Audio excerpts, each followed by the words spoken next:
परंतु नवीन आलेले आता जसे जसे लोक येतील तसं मी सांगत आहे तसं तुम्हाला व्हॉट्सअपवरती मोबाईलवरती नियम आलेले आहेत. परंतु इथं नेमकं काय सांभाळायचं, कसं करायचं, रुटीन काय असेल, त्याच्यात तुम्हाला काय अडचणी आहे या संदर्भात थोडी माहिती देतो. उद्या सकाळपासून आपलं शेड्यूल जे आहे नवरात्रीचं ते चालू होऊन जाईल आणि अत्यंत टाईम टू टाईम शेड्यूल चालतं. त्याच्यामध्ये कोणत्या प्रकारची कसूर नाही. 2-3 गोष्टीकडे बारीक लक्ष नाही. पहाटे 3 वाजता मी घंटी वाजवतो. आज वाजवली होती बघा यांना माहिती. पहाटे 3ला मी घंटी वाजवतो. 3ला घंटी वाजल्यावर उठायचं, स्मरणाला लागायचं, परंतु परत झोपायचं नाही, हे लक्षात घ्या. नाहीतर उठायचं आणि लगेच बोलायला सुरुवात करायची, लगेच झोपायचं, हे चालणार नाही. माझ्याकडे काठी राहते, विनाकारण मार खाल. तुम्ही 10 दिवसाला आता अनुसरले असं समजा, मानसिकता तयार करा. त्याच्यामुळं मनात त्या काही गोष्टी येणार नाही याची काळजी घ्या. उद्याच्या दिवस तुम्हाला त्रास होईल. पहिल्या दिवस आहे ना थोडीशी सवय लागण्यासाठी पहिले 3 वाजता उठले का 3 ते 5 2 तास तुम्हाला स्मरण करायचे. नदीला जाऊ शकता, थोडंसं पाय मोकळे करू शकता, परंतु येऊन स्मरण करण्याचा प्रयत्न करायचा. स्मरण केल्यानंतर 5 वाजता मी परत 4:45ला तुम्हाला बेल वाजवू. बेलवर लक्ष ठेवायचं. बेल वाजली का लगेच तिथे येऊन बसायचं, टेन्शन घ्यायचं नाही. बेल कशासाठी वाजली लक्षात घ्यायचं. 4:45ला मी बेल वाजवली त्या लगेच देवपूजेला बसायचं सर्वांनी.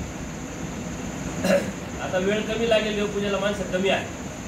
देवपूजा झाली का लाईनशीर बसायचं. कधी पुरुष मंडळींनी ह्या लाईनीत बसायचं, लेडीज येतील तेव्हा ह्या लाईनीत बसायचं. आता कमी माणसं आहे त्याच्यामुळे ह्याच्या पट्ट्या ठेवलेल्या आहे ना, या पट्ट्या लगेच इथे टाकून घ्यायच्या. सांगायची गरज पडली नाही पाहिजे. आपापलंच लगेच सुनीलला वाटेल संजीव करील, संजीवला वाटेल प्रमोद करील, असं नाही. समोर आलं लगेच पट्ट्या टाकून घ्यायच्या. 2 लाईनी करायच्या पुरुष मंडळी, आलं का लक्षात. आणि मग त्याच्यानंतर मी तुमच्याकडं आमची सारी भिक्षुक मंडळी तुमच्याकडे तोंड करणार. मग पूजा अवसर होईल सकाळचा. पूजा अवसर झाल्यानंतर सूत्रपाठ तुम्ही आणलेली असतील, सूत्रपाठ आपले बरोबर घ्यायचे. सूत्रपाठाचं पारायण करणार. पारायण काय करणार, भोग घेणार. म्हणजे मी म्हणणार आणि माझ्या पाठीमागं सूत्र म्हणायचं तुम्ही. मग उद्या किती होतंय 6:30 पर्यंत आपलं हे चालेल. तर 6:30 पर्यंत किती होत आहे सूत्र त्यानुसार, आणि दुसऱ्या दिवशी परत कंटिन्यू तिथून पुढे चालू होऊन जाईल. म्हणजे 9 दिवसात आपल्याला सूत्रपाठ आणि जे लापणिक आहे दृष्टांताच्या अनुषंगाने ते पूर्ण होतं आपलं. ही शेड्यूल बरोबर असतं आमचं. ते झालं की तुम्हाला 15-20 मिनटं सुट्ट्या दिल्या जाईल. परत बेल वाजली का लगेच व्यायामाला तयार राहायचं. 7 ते 8 व्यायाम आणि कंपल्सरी प्रत्येकाने करायचं आहे. वय झालं, हे दुखतं ते दुखतं, हे कारण हे बहाणे इथं चालणार नाही. तुम्ही उभे राहा, तुमच्याकडून बरोबर जे होईल काही टेन्शन नाही. मागच्या वेळेस जे आले होते तुमच्यापेक्षा जास्त वयाचे काही लोक होते, काही अडचण येत नाही. व्यायाम 1 तास चालेल. तो व्यायाम तुम्हाला थकवा येईल असं नाही. थोडेसे योगाचे आसनं, त्याचं महत्त्व, आपल्या जीवनामध्ये व्यायामाचं काय महत्त्व आहे हे सांगितलं जाईल. 7 ते 8 ते झालं की 8च्या नंतर सुट्टी होईल. मग चहा होईल. चहा इथं दुधाचा नसतो, हे तुम्ही बघितलं. काढा असतो. चहा म्हणजे चहा विथ काढा, तो घ्यायचा असतो. त्याच्याबरोबर काय बिस्किटं वगैरे फ्रेश होऊन ती घ्यायचे राहतात. आता लेडीज नाही आहे, लेडीज येतील तेव्हा लेडीजला स्वयंपाकाचं कंटिन्यू सेवा राहते. आणि बाकी पुरुष मंडळीला इकडं वेगळी सेवा दिल्या जाते, म्हणजे त्याला व्यापार. मग तुम्हाला काही रमणमुनी सांगतील, सुदामदादा सांगतील, मी सांगेल, साफसफाई करा, हे करा, ते करा, माती म्हणून ते तिकडं टाका, जे बी असेल ते थोडंफार करावं लागेल.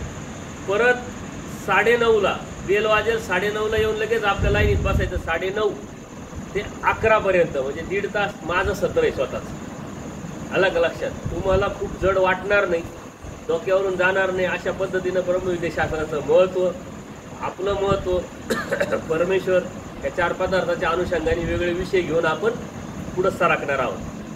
9:30-11 पर्यंत ते सत्र झालं की अर्धा तास परत सुट्टी, पाय मोकळे वगैरे करायला. 11:30 पर्यंत बेल वाजेल. बेल वाजल्यानंतर लगेच इथं येऊन आपले लगेच बसायचं. सांगायला पाहिजे, गरज पडली नाही पाहिजे, लगेच लाईनीत बसायचं. पूजा अवसर होईल दुपारचा. पूजा अवसर झाला की उपार आणल्या जाते. उपार, आरती, जेवणं. जेवणाला तुम्हाला तिथंच जेवण घ्यायचं. तुम्ही कुठेही जेवायला बसू शकता. भिक्षापात्र असेल भिक्षापात्रात तुम्हाला जे पाहिजे ते घ्या, एकदा घ्या, दोनदा घ्या, पाचदा घ्या, खाण्याची काही प्रॉब्लेम नाही. आलं का लक्षात? म्हणून तिथं जवळपास कुठं बसले, आता दुपारच्या वेळेस ऊन राहतं त्याच्यावर थोडा प्रॉब्लेम असतो, तर तुम्ही इथं येऊन बसू शकता किंवा झाडांची सावली असते तिथं बसू शकता, काही अडचण नाही. 1 ते 3 आराम असतो, त्यावेळेस हळूच बोलायचं, कुजबुज करायची, इकडे तिकडे फिरायचं हे अजिबात चालणार नाही. झोप नाही आली तरी आपल्या बेडवरती पडून राहायचं 3 वाजेपर्यंत, कारण तुम्ही पहाटे 3ला उठलेले. पहाटे 1 ते 3ला उठल्यामुळे 1 ते 3 आपला पूर्ण कंटिन्यू आराम राहील. 2:45ला मी बेल वाजवी, 2:45ला बेल वाजवायला गेले इथं येऊन बसायचं. त्यावेळेस दुपारचं सत्र वासनिकांचं असेल, 3 ते 4 हे वासनिकांचं सत्र आहे. वेगवेगळे वासनिक येऊन वेगवेगळ्या विषयावरती तुम्हाला निरूपण करतील. ती ऐकून ती प्रेरणा भेटून तुम्हाला बी संधी दिल्या जाईल. नंतर कधीतरी अर्धा तास, 15 मिनिटं, 20 मिनिटं तुम्ही तुमचे स्वतःचे अनुभव सांगू शकता. धर्माला कसं लागलो, काय लागलो, आजपर्यंतची धर्माची वाटचाल काय होती, आम्हाला कशा जोडल्या गेलो आणि आता काय नेमकं कळालंय आम्हाला, धर्माचं महत्त्व काय आमच्या जीवनामध्ये, हे तुम्ही तुमचे अनुभव सांगू शकता. 4 ते 6 स्त्रिया ज्या असतील त्या स्वयंपाक करतील. आता स्त्रिया जर नसेल, एखादी 2 बाया आल्या नाही आल्या, आता 4 बायांनी नाव नोंदवलेलं आहे. माझ्या नियमामध्ये स्पष्ट लिहिलेलं होतं की स्त्रियांना स्वयंपाक करण्याचा व्यापार करावा लागेल. स्त्रिया काय म्हणतील, घरी स्वयंपाक करायचा, तिथे जाऊन स्वयंपाक करायचं, जायचं कशाला? मी नियम का कडक केले? कमीत कमी लोक आले पाहिजे, ज्याला तळमळ आहे, ज्याला देव पाहिजे, ज्याला वासना आहे. किती नियम कडक करा, मला देव पाहिजे, मी येईन, असा वासना, असा अर्थवंत तिथं आला पाहिजे. इथं गर्दी करायची, इथं लोकल लोकांना अथॉरिटी नाही, ते येऊन जाऊन करू शकता. मुक्कामी लोकल माणूस कोणीच येत नाही, हे नियमच आहे. नाहीतर इथं आहे ना, जर करायची ठरली तर 500 लोकांची गर्दी होईल. परंतु प्रत्येकाला माहिती इथं नियम कडक असतात, त्याच्यामुळं कमी लोक येतील. आणि उलट जेवढे कमी लोक येतील तेवढी आपली व्यवस्था चांगली होईल, आपलं सत्र व्यवस्थित होईल. त्याच्यामुळं तो गर्दीचा विषय नाही आहे. 4 ते 6 स्वयंपाकवाले स्वयंपाक करतील. यदा कदाचित स्त्रिया कमी आल्या तर मग रमण मुनी आहे, सुदामदादा आहेत, त्यांना जे वय झालेली मंडळी 1-2 ते त्यांना मदतीला जातील. बाकीच्यांना आम्ही व्यापार देऊ. मग 4 ते 6 2 तास व्यापार असतो थोडाफार, तो व्यापार. 6 ते 6:30 परत आराम, थोडासा मोकळीक. 6:30ला परत बेल वाजल्यानंतर लगेच पूजा अवसर झाला, उपार आणि जेवण आत्ताच्या टायमिंगने ते झाले का 8 वाजता बेल वाजला, 8 वाजता लगेच येऊन बसायचं. तो प्रश्न उत्तराचा तास आहे. तुमच्या मनात काही प्रश्न असतील, त्या प्रश्नावरती निरूपण होईल. काही मनामध्ये काही शंका आहे, न्यूनगंड आहे, भीती आहे, प्रॉब्लेम्स आहे, छोट्या मोठा कोणताही प्रश्न असू द्या, जे सांगण्यासारखे मला जेवढी समजतं कळतं त्या अनुषंगाने मी सांगेन. 9 वाजता लाईट पूर्ण बंद होणार, म्हणजे होणार. 9 वाजता लगेच झोपूनच घ्यायचं. 9 वाजता झोपायचं. झोप येऊ ना येऊ, गप्पा मारायच्या नाही, झोपून जायचं. पहाटे 3लाच उठायचं. सकाळी आता पहिला नियम तुम्हाला पहिलं त्याग करायचा आहे. पहिले धर्म हा त्यागाचा आहे आणि ती सुरुवात झाली पाहिजे. सुनीलला कळालं पहिला त्याग कशाचा आहे. सकाळी उठल्याबरोबर 5 वाजता पूजा, ज्यावेळेस तुम्ही देवपूजेला बसाल त्याच्या अगोदर माझ्याकडे मोबाईल जमा करायचे तुमचे. पहिल्या त्यागाला तिथून सुरुवात आहे. मोबाईल तुमचे 10 दिवस माझ्याकडे बंद राहतील. आता काय फोन करायचे खरा, माझा नंबर द्या. अर्जंट असेल तर मग मी त्यावेळेस विचार करेल. तुम्ही म्हटले बाबा अर्जंट आहे, मला 15 मिनिटासाठी मोबाईल द्या, काय असेल ते नंतरचा विषय. पण मोबाईल अलाउड नाही हे नियमामध्ये मी लिहिलेलं होतं, ते तुम्ही मान्य करूनच आलेले आहे. त्याच्यामुळे त्याच्यामध्ये हायगाई केल्या जात नाही. काय मोबाईलची आपल्याला इतकी सवय लागली, आता माणसं नसले चालत, जेवण नसले चालत, पण मोबाईल पाहिजे. तो मोबाईल नसताना आपण जगू शकतो, मस्त राहू शकतो, व्यवस्थित राहू शकतो. हा अनुभव सुद्धा तुम्हाला घ्यायचा आहे, ते लक्षात घ्या. म्हणून मोबाईल तुमचे सर्व जमा होतील. म्हणजे सुरुवात त्यागातून झाली आणि अशा पद्धतीने शेड्यूल पूर्ण व्यवस्थित चालेल. उद्याचा दिवस फक्त काही लोक येतील, त्यांना परत मला माहिती द्यावं लागेल, निर्णय द्यावा लागेल. हा विषय हे अत्यंत महत्त्वाचं. पण इथं वावरत असताना आजपासून ह्या मिनिटापासून तुम्हाला गेटच्या बाहेर जाण्याला अथॉरिटी नाही कोणाला. वॉकिंगला जायचं नाही, गेटच्या बाहेर जायचं नाही, गेटवरती बसायला जागा नाही आहे तिथं बसायचं नाही, गप्पा मारत बसायचं नाही. अन्यवार्ता टोटल बंद.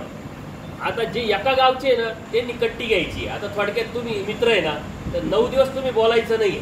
तुमचे बेड आहे ना एका आड एक पाहिजे. सुनील दादा एक कॅन्डिडेट ह्या बाजूला घे, एक कॅन्डिडेट त्या बाजूला घे, कट्टी बॉल तुम्ही कट्टी घ्यायची आहे.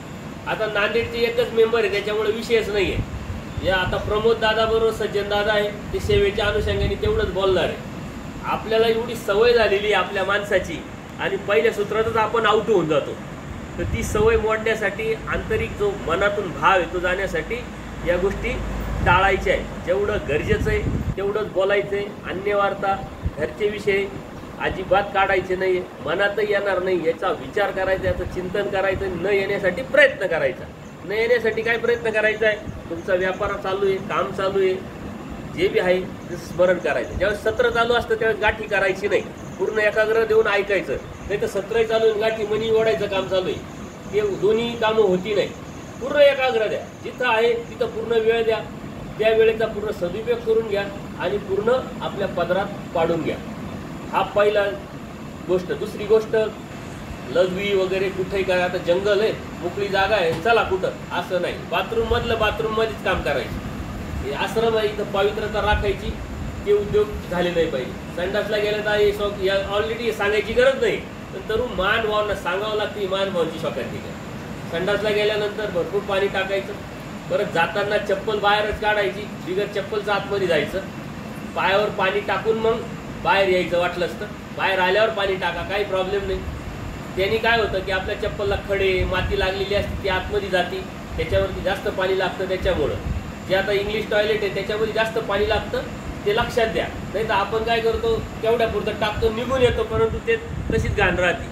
तर उठल्यानंतर परत एक बादली टाकून द्यायची. त्याच्यामध्ये पाणी कमीत कमी वापरायचं आहे, परंतु जेवढं गरजेचं आहे तेवढं वापरल्याच गेलं पाहिजे. आंघोळीचा एक नियम तुम्हाला मी सांगितलं तर गरम पाणी भेटणार, परंतु दुपारच्या वेळेस ऊन आहे, तुम्ही 4 ते 6च्या दरम्यान किंवा दुपारच्या वेळेस पटकन आपलं एकाच दिवशी सारी आंघोळी नाही करणार, व आता कोणीच नाही करत, मग आपण करून घ्या असा विचार करायचा.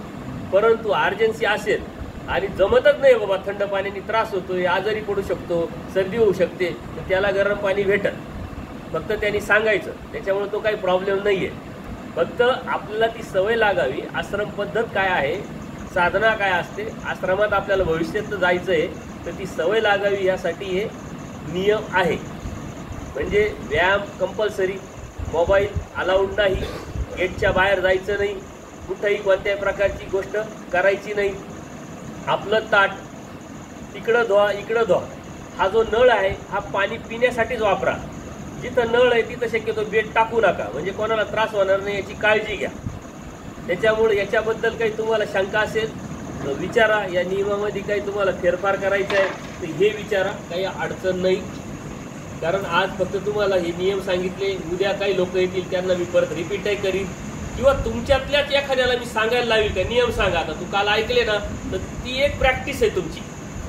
इथं येऊन तुम्ही इथं किती खाली बसून किती गप्पा मारू शकता, इथं येऊन बोलायची सवय लावायची. तुम्हाला 9 दिवसात तयार व्हायचं. म्हणजे तुम्ही स्मरणाला आलेले नाही, नवरात टाइमपास करायला आलेले नाही, तुम्ही ट्रेनिंगला आलेले. लक्षात घ्या, 9 दिवसाचं तुमचं ट्रेनिंग आहे अनुसरणाचं, परमेश्वर प्राप्ती करण्याचं. आपण परमेश्वर प्राप्ती करायला निघालो आहे आणि छोट्या छोट्या गोष्टीवर सुद्धा आपल्याला मात करता येत नाही. ही एक सवय लागावी, ही एक आपल्या मनातून ती भावना जी आहे ती निर्माण व्हावी, ती वासना निर्माण व्हावी, ती प्रेरणा निर्माण व्हावी. या अनुषंगाने मी तुम्हाला सांगतोय. त्याच्यामुळं इथं येऊन तुम्हाला मी कोणालाही सांगाल की चला तुम्ही काल नियम ऐकले, ते नियम सांगा. एखादा नियम विसरला, 2 नियम विसरले, काय हरकत नाही, परंतु ती एक प्रॅक्टिस असेल. शेवटच्या 2-3 दिवसात तुम्हाला बोलण्याची संधी दिल्या जाईल.